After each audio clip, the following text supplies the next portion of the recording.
Hey there, it's Wayfair here, where delivery and setup are as easy as a few taps on your phone. You're relaxing in an old hammock, scrolling Wayfair's app, when you spot it, a brand new patio set. Next thing you know, Wayfair delivers it right to your patio and sets it up. Oh, you need a new grill too? All right, Wayfair's got you covered. With Wayfair's Room of Choice delivery and fast expert setup on qualifying orders, life gets a little easier. Visit wayfair.com or the Wayfair app. Wayfair, every style, every home.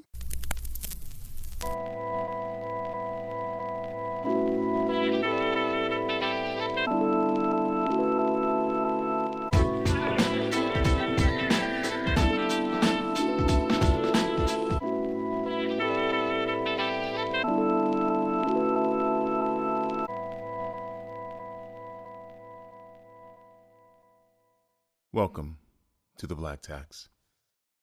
There's an African proverb that says, in battle, the warrior uses the moves he practiced. You don't become who you are without training to become what you want to be. You don't rise to intention, you fall to training. Say that again. You don't rise to intention, you fall to training. We live in a society where everybody thinks that they can become billionaires, trillionaires overnight, social media influencer, entrepreneur, a bunch of things that seem and feel like quick, rich schemes. But education is the training that leads you to the necessity to become the thing your intentions want you to have or to be. For most of my childhood, my family, my mom's family, aunts, uncles, grandparents, had already decided that I was going to be the first doctor in our family. They made that determination upon my birth. I didn't have a say in it. I didn't have any obstacles to it. I just went along and said, that's what I wanted to be. It was so instructed and so enforced on me that that was what I had already planned by the time I was in junior high school, got to high school, and started college. And somewhere between failing biology and looking at becoming a chemistry major, because for some reason chemistry was very easy for me, I came to the realization that I didn't want to be a doctor. I thought I wanted to be an OBGYN. But what really made me tick is something my dad saw early in life: my ability to negotiate, my ability to talk myself in and out of shit. But the intention that I wanted required training to get there. So I'm stressed out. I take the LSAT. I've taken the LSAT 3 times, and I'll explain why. The first time, I was so nervous, I went to the LSAT with a hangover. Back then, the lowest score you could get was a 10. The highest score you can get was a 48. I got a 15. I don't know. I think at one point I fell asleep, and I don't know. I don't remember. It was all a daze. So I took the exam again, and I went from a 15 after studying and doing all the prep stuff that really didn't help. And I went from a 15 to a 39. Now, in white people's eyes, I must have cheated. I did something wrong. There's no way that I went from a 15 to a 39 within a 6-month period, or maybe it was a 3-month period. So they said I had to take the exam to prove what my score would be.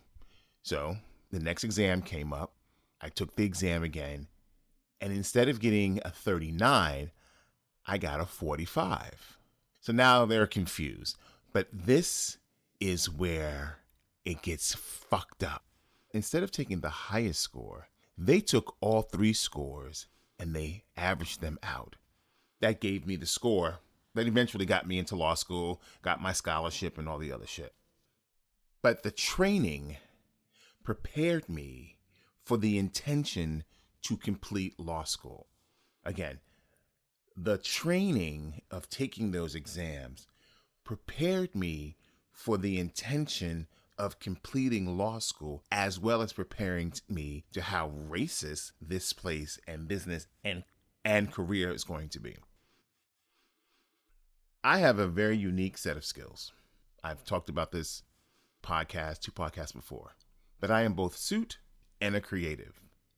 Me being a suit is based around my intentions of going to college, going to grad school, going to law school, going back to grad school to get an MBA, and taking all that training and tying it into my intention of being a hybrid lawyer.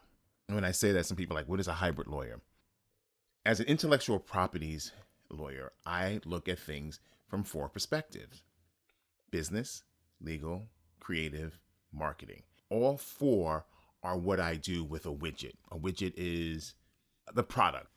So you as a client come to me or come to my business and you have an app you want to build.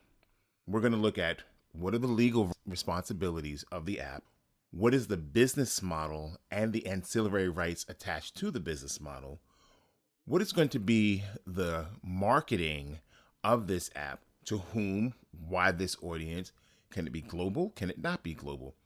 And the creative is how do we build it, brand it, so it has a uniqueness to it that no other app in the business has.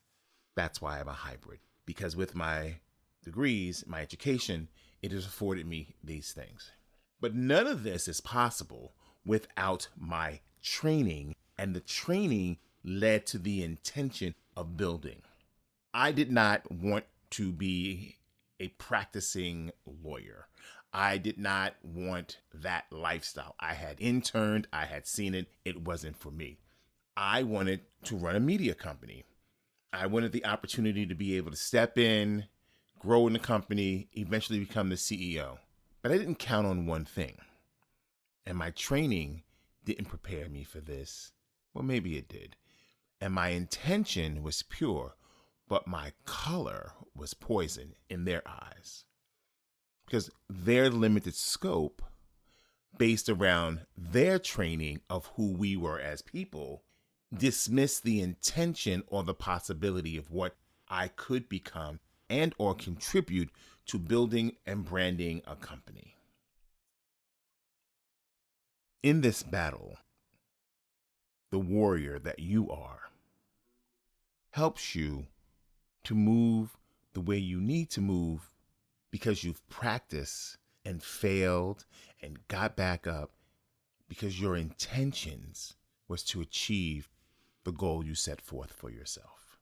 You have the wisdom, the knowledge, the skills, the talent, the ability to become anything and everything you want by the sheer existence that you are an ancestor of an enslaved person. And that is regardless if you are American born and or Caribbean born and or African born. Because yes, slavery did happen there and still happens today. But that's another topic and another conversation, probably for another podcast. Training prepares you for everything.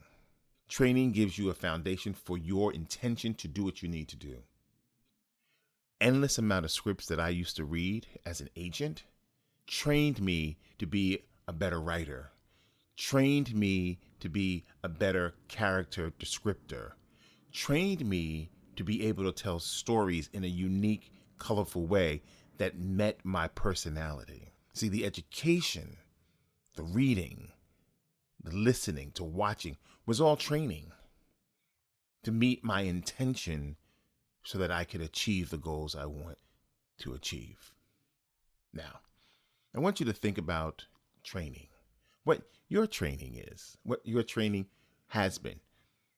The way you put your wig on, the way you put your makeup on, the way you dribble a ball, the way you can write a paragraph, the way you use AI and other tools to achieve the sound that you're looking for. When you produce music, or you're writing lyrics, or you're working your job day to day. A job that you know how to do, and if they hire somebody else, they want to get you to train them. Because they don't know the job, but you know the job. So that makes you indispensable. And if they don't want to pay you or they want to get rid of you, don't do the job. Let them figure it out. That's my sidebar. You can't rise to your intention until you fall to your training. And I know education is one of those words that people don't feel like they need it. As a person of color, as a Black person, all the education you can get, you should, because it puts you head above shoulders of everyone who's trying to do the same thing. You have what it takes to be what you want to be. You just have to not be lazy and understanding training is the foundation that builds your intention. Remember what I just said?